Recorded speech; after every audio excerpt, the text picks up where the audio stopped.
Hello, everyone. Welcome to Wingcat Sports, and it's our weekly Red Wings breakdown. More or less, this week is a Four Nations breakdown, but there are a couple of Wings games later on this week to talk about. But we're actually going to talk about the Four Nations stuff first. It's been a great tournament for the NHL. They are arguably redone their All Star Week, and I think this is what they probably should do from now on. I don't know how much you agree with that, but I feel like this is what they should do from now on, especially the non-Olympics year. Next year is the Olympics, so this will take place in the Olympics next year. But the Four Nations tournament itself has been great. Maybe they can expand it to five nations in the future and add Russia into it, so they can actually have everybody who is the better players in the league and not just the four nations that mostly make up the league be a part of it. But it's been a great tournament. The first game went to OT. Canada won 4-3 over Sweden. Um, in overtime, again, great game. Sweden kind of came back to force overtime on Canada in that game. They played well, and then the United States they beat up on Finland, winning 6-1 on Thursday last week, showing their dominance, which all led to Saturday. Both the border games, Finland surprisingly beating Sweden um, in overtime. Most people probably thought Sweden would win that game, but Finland ended up pulling out a victory there, giving themselves a chance for the final game. And then USA Canada, the biggest game out of the week so far, and there will be a rematch of this game on U.S. soil. Started out three fights, first 9 seconds of the game, and it was just a well played game by both sides until the end. Uh, 2-1 game overall, even though it was 3-1, it's really 2-1, obviously with empty nets. Um, Close game, good game, and it's going to be fun to go see that happen Thursday this week, and then obviously today we haven't watched this U.S. Sweden game yet because we're making this it's before then. But like I said, Canada did beat Finland today, 5-3. They almost had a comeback. There was two goals in the last minute to kind of force a 4-3 game before Canada got that empty netter. But with Canada winning, that does make the final on Thursday this week. USA Canada again. Yeah, it should be a great game, just like the other one. It was a lot of fun to watch. There's a lot of tension. Basically, you know, outside sources causing a lot of that. I just think it's just very entertaining hockey, and I'm very happy that that's what it turned out to be because we weren't sure what this was going to be like. I don't know if they could do it every year. I think they should. I think they should. It won't be as exciting. I don't think if you do it every year. I think it's fun because we haven't done this in a while, and the Olympics are every 4 years, so they're going to start bringing the NHL back. I think that'll be fun to watch. It's just entertainment. It's just about, this is a lot better hockey than I thought we'd get. I thought the Finns and the Swedes, they basically, not being their national team and not being able to pull from outside the NHL kind of hurt them. But they played really well. Both Uh, teams did. and I just think, like I said, you look at the lineup the USA has in Canada, it's just powerhouse. I mean, it's just all the way through. Well, I'm just saying, if you were to get Russia a team in this four nations tournament, make it five nations, Russia would have probably equal up to a team um, as They U.S. and start, Canada they because mostly because of goaltending. They right, have Vasilevsky plus whoever else right. as their goaltending, and they have fantastic forwards and a couple good defensemen that they could have on their team. And I would argue Russia would have a very good chance in this tournament just as well if Oh, they I added agree. Russia. I agree. And that's why I say in the future, if they can figure out, put the politics aside and maybe figure out a way to have five nations in a tournament, your top five, you can make a team out of all five nations uh, for that week. And I think it would be a fun week to watch hockey. This has been a great tournament. I think it's revitalized the All Star kind of week. Also over here because it's going to be Canada versus USA. That if it could be like that every year, but like I said, how many people would watch a final of Sweden against Finland or That you know this is it's not just U.S. that obviously the NHL is pulling for here because you have Sweden and Finland who right there's been people who have come from Europe to watch these because again you haven't yes, had the chance to watch them. yes. And yes, would it probably take away the Olympics as much if you're doing this every year, probably a little bit, but you Yeah, still got the I don't. gold medal for the Olympics, and they're going to fight. But they're playing harder than they typically would. You would not see 3 fights in the first 9 seconds of an All Star game. I think, like I said, So, the old Canada Cup series was fun. It was done in the summertime. I don't know if I want this. I wish they'd eliminate All Star games altogether. well, Really, I just think this, they're pointless. well, I said if they're going to do an All Star game or game quotes around game when it comes to this would be what I think most people want now. There's been a lot more excitement behind it. The players seem a lot more into it than years past with an All Star game. They blew out the NBA ratings because they were fighting Well, their All Star weekend. it's been 8 years since the NHL It's had a been a while. format like this, right? It's well, not for like a All Star weekend, but yeah, I mean, NHL players playing in international play. Yes, so yeah, it's been a long it's time. been a long time. I think that just kind of added to the excitement.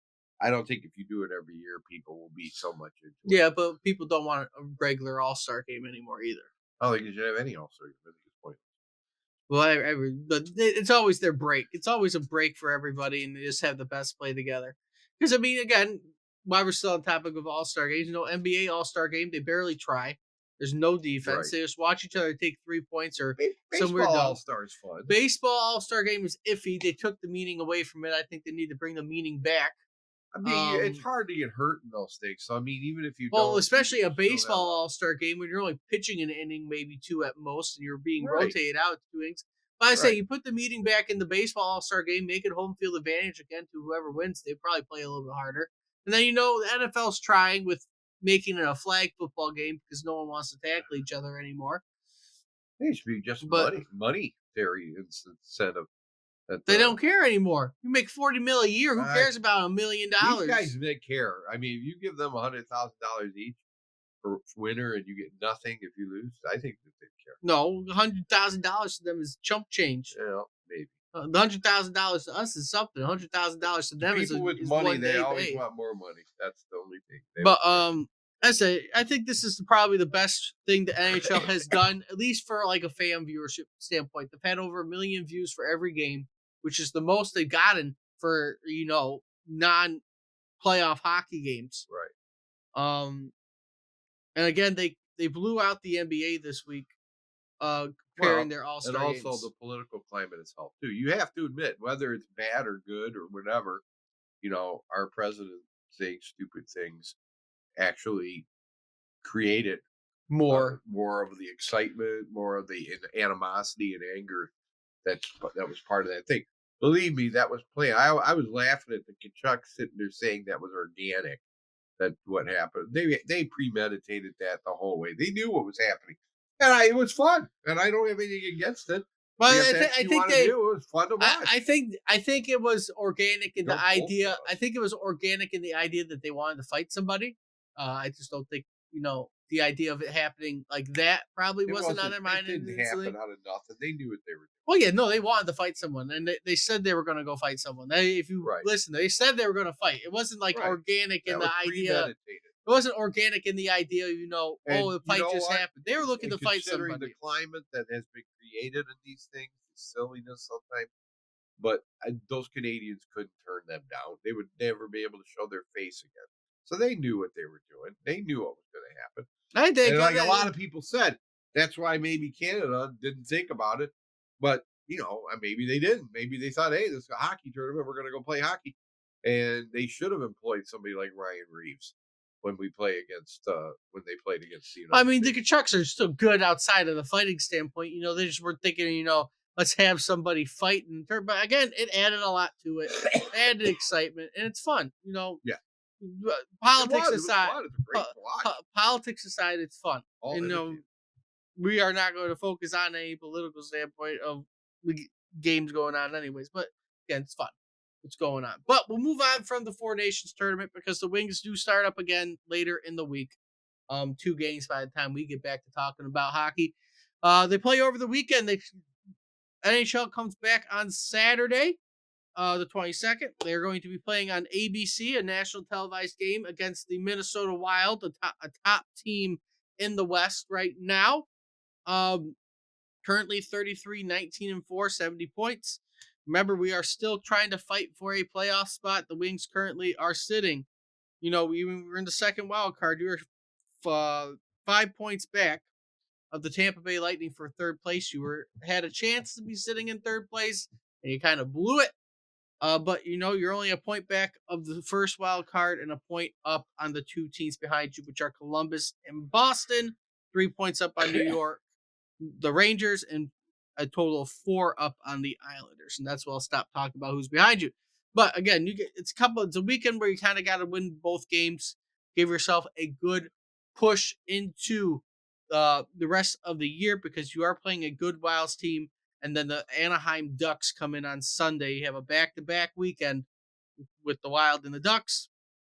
The Ducks are kind of struggling, but they are 500, 24, 24, and 6 at 54 points. So it is a weekend where I think you have to do your best to win both these games, even though the Wild are a really good team.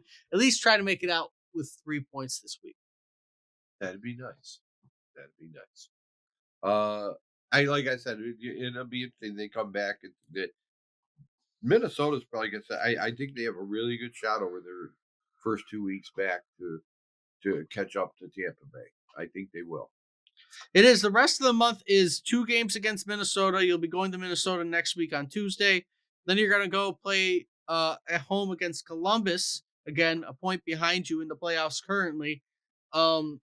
Before you start out the month of March, 14 games in the month of March. You're going to start the month of March outside playing the Stadium Series in Columbus. It should be a fun game to watch. And then you're going to have a back and forth month between good teams and bad teams. Playoff teams. You're going to play plenty of playoff teams in the month of March. But also Everybody have needs your the advantage. playoff team against less Buffalo. And our trade deadline is the 7th. I believe around there, yeah. Yep. Would have to be around there. So we got to see if Yzerman's going to do anything. I think he needs to.